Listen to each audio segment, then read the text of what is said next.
Assalamualaikum warahmatullahi wabarakatuh. Jadi di sini akan saya lanjutkan bagian kedua mengenai pembahasan struktur geometris dan juga struktur elektronik dari logam-logam yang ada dalam sistem biologis.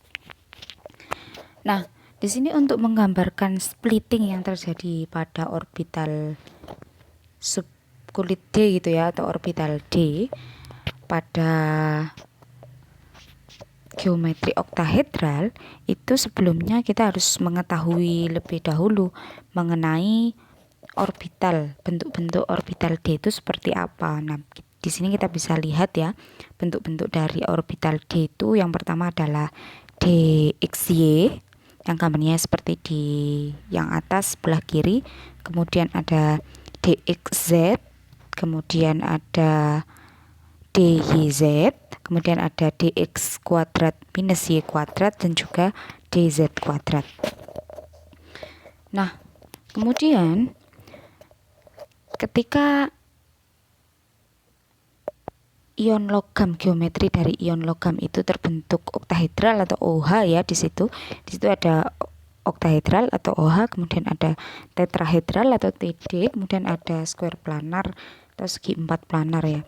Nah, ketika geometri yang terbentuk itu adalah oktahedral, maka akan ada efek tolak menolak ya, seperti muatan ketika ligan itu mendekati area dengan densitas yang tinggi, yaitu area di mana orbitalnya itu adalah orbital X, Y, dan Z ya, sehingga meningkatkan energinya yang ada di sana.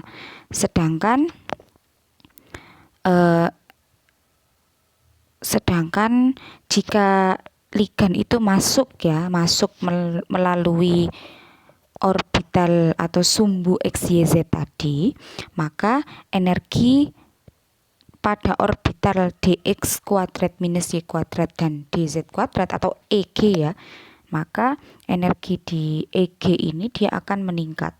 Sedangkan orbital yang T2G, DXY, DYZ, dan DXZ ini, maka dia akan proportionally menurunkan energinya, karena yang orbital EG tadi meningkat, maka secara otomatis T2G ini akan menurun, akan terjadi tolak menolak gitu ya. Ketika ada orbital masuk melalui sumbu X, Y, dan Z, maka energi pada orbital EG dia akan meningkat, sedangkan pada T2G akan menurun. Selanjutnya untuk geometri tetrahedral ya. Nah, ligan ini akan mendekati melalui aksis ya, X, Y, dan Z. Kemudian maka akan menyetabilkan atau menurunkan, kalau stabilisasi berarti turun ya energinya, menstabilkan orbital dx kuadrat minus y kuadrat dan juga dz kuadrat, dan mendestabilisasi berarti menaikkan energi dari dxy, dyz, dan juga dxz. Untuk yang square planar atau segi empat planar, ligan ini akan mendekati melalui sumbu X dan Y ya, melalui sumbu X dan Y. Baik, untuk geometri oktahedral ini dia terdistorsi ya.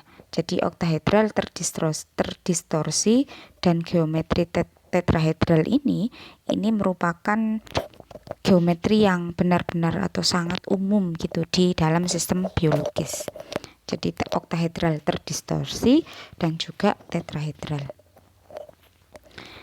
Nah, ion-ion logam apa saja ya yang geometrinya itu oktahedral, tetrahedral, dan juga square planar. Untuk yang oktahedral ini ada ion besi ya di dalam sistem ligan heme itu adalah penyusun hemoglobin ya. Ini bentuknya oktahedral. Kemudian yang bentuknya tetrahedral ini contohnya adalah ion tembaga ya, yang berada dalam bentuk piramida terdistorsi, kemudian tetrahedral, atau bahkan juga dalam bentuk trigonal bipiramida. Untuk yang square planar ini adalah ion-ion logam transisi D8 ya, khususnya adalah emas 3, iridium, palladium, platinum dan spesies nikel di dalam medan ligan kuat ya. Jadi dalam medan ligan yang kuat sehingga bisa splitting sehingga membentuk geometri square planar. Nah, ini adalah contoh dari ion logam ya, geometri ion logam ya. Di sini senyawa cis-dikloro-diamin platinum 2 atau cisplatin, cis-DDP, cis-dikloro-diamin platinum 2. Nah, senyawa ini ya, senyawa cis-DDP ini merupakan senyawa platinum yang merupakan atau yang aktif sebagai anti tumor. Nah, jadi senyawa cis-DDP ini aktif sebagai anti tumor. Ini adalah bentuk contoh dari geometri square planar ya. PT tadi platinum kan square planar ya, ini contoh persenyawaannya. Baik. Nah, kekuatan medan ligan ya. Jadi kekuatan medan ligan ini pada atom pusat itu sangat menentukan karakter dari karakter elektronik ya, karakter elektronik yang menentukan klasifikasi ligan tersebut melalui seri spektrokimia ya, melalui seri spektrokimia yang tersusun berdasarkan di sini ya, yang termasuk medan ligan lemah itu adalah halida, sulfida, dan hidroksida. Kemudian ada medan kuat ya, sianida dan karbon monoksida. Jadi di bawah ini adalah seri spektrokimia dari ligan ya, berdasarkan kekuatan medan ligannya. Yang paling rendah di sini adalah halida ya, iodium, bromium, kemudian ada iodida, bromida, sulfida, klorida, kemudian nitrat ya, sampai yang paling tinggi ini ada karbon monoksida dan juga sianida ya. Ini urutan dari kekuatan medan ligan. Baik. Nah, di sini ya, kekuatan medan ligan itu bisa menentukan geometri koordinasi suatu kompleks. Contohnya di sini adalah NiCl42- dan NiCN42-. Cl4 di sini adalah ligan dengan medan lemah, sedangkan Cn di sini adalah ligan dengan medan kuat. Sehingga akan menentukan geometri yang terbentuk. Untuk NiCl42- dia akan membentuk kompleks tetrahedral karena ligan yang masuk adalah ligan dengan medan lemah. Kemudian splitting yang terjadi adalah small splitting ya, atau delta tetrahedral, delta TD. Untuk NiCN4 di sini geometri yang terbentuk adalah square planar karena dia medan kuat ya. Maka di sini energi gap yang terbentuk adalah large atau besar atau delta SP, delta square planar. Jadi NiCl4 ini geometrinya atau bentuknya adalah tetrahedral, sedangkan NiCN4 ini geometri yang terbentuk adalah square planar. Nah, kalau dalam oktahedral ya, di sini kekuatan medan ligannya dapat menentukan sifat magnetik dari ion logam tersebut melalui konfigurasi elektronik D4 maupun D7 sampai D7 ya. Nah, juga menentukan apakah kompleks tersebut high spin ataupun low spin. Jadi kemungkinannya bisa ditentukan dari kekuatan medan ligan yang masuk begitu. Nah, begini contohnya ya. Nah, kalau high spin seperti itu ya, ligan yang masuk itu adalah ligan dengan medan yang lemah ya, maka elektron itu akan mengisi terlebih dahulu orbital-orbitalnya, baik itu di E2G dan juga EG maupun T2G gitu ya. Jadi dia akan mengisi satu-satu dulu seperti di D4 itu ya. Maka diisi satu-satu ya, yang di bawah elektronnya 3, kemudian di atas 1. Begitu seterusnya sampai yang D7. Nah, kalau dia ligan yang masuk adalah medan lemah ya, ligan lemah ya, maka yang terbentuk geometrinya adalah kompleks tetrahedral. Dan karena banyak elektron yang tidak berpasangan, maka dia termasuk paramagnetik atau punya sifat magnet. Sedangkan jika ligan yang masuk itu adalah ligan kuat, strong field begitu, maka di sini akan terjadi low spin ya, elektron itu akan mengisi di energi yang terendah dulu. Jadi kalau dibandingkan ya untuk yang D4, 4 elektron tadi 3 mengisi di energi rendah, 1 mengisi di energi tinggi. Sedangkan untuk yang ligan kuat, maka keempat-empatnya elektron itu akan mengisi di tingkat energi yang lebih rendah, yang energi tinggi akan kosong.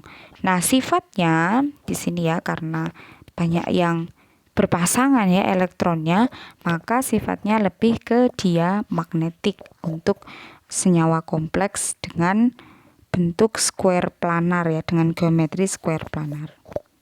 Baik. Nah, bagaimana menghitung LFSE ya? Ligand Field Stabilization Energy atau energi stabilisasi ligan.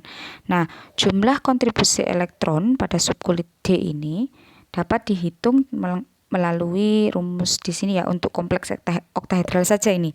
LFSE sama dengan 2/5 dikalikan elektron pada subkulit atau pada orbital ya, T2G dikalikan delta OH, karena ini oktahedral, delta OH-nya adalah 10, ditambah 3/5 dikalikan elektron pada orbital EG dikalikan 10 juga delta OH-nya. Nah, kemudian ada efek Janthaler ya, ini saya kira sudah dipelajari di struktur dan kereaktifan senyawa anorganik ya.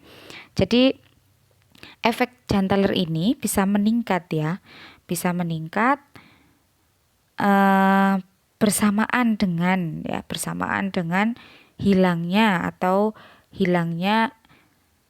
tingkat energi pada subkulit D ini, yang menyebabkan tingkat energi pada subkulit D ini menghilang begitu, atau terisinya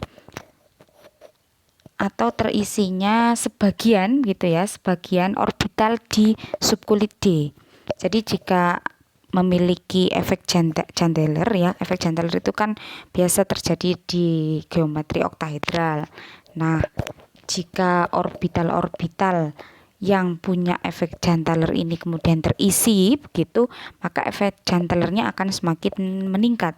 Contoh umumnya di sini adalah Cu2 D9, kemudian high spin Cr2 D4. Nah, elektron-elektron pada orbital EG ini dapat menempati dx kuadrat minus y kuadrat dan dz kuadrat ya. Kemudian elektron sisanya ya, itu bisa menempati orbital-orbital lain juga. Nah, penempatan elektron sisa ini pada orbital lain itu bisa merusak degenerasi orbital EG ya, yang biasanya akan memberikan efek gitu, perpindahan ligan pada satu aksis masuk atau keluar. Nah, ini contohnya ya, yang Cr2 sama Cu2 ya. Jadi di sini D4, kemudian ada 3 elektron di T2G, kemudian elektronnya atau elektron lainnya akan menempati EG. Nah, ketika ada elektron lain yang menempati EG, inilah akan meningkatkan efek Janthalernya. Begitu juga dengan C2, ada 3 elektron yang menempati EG.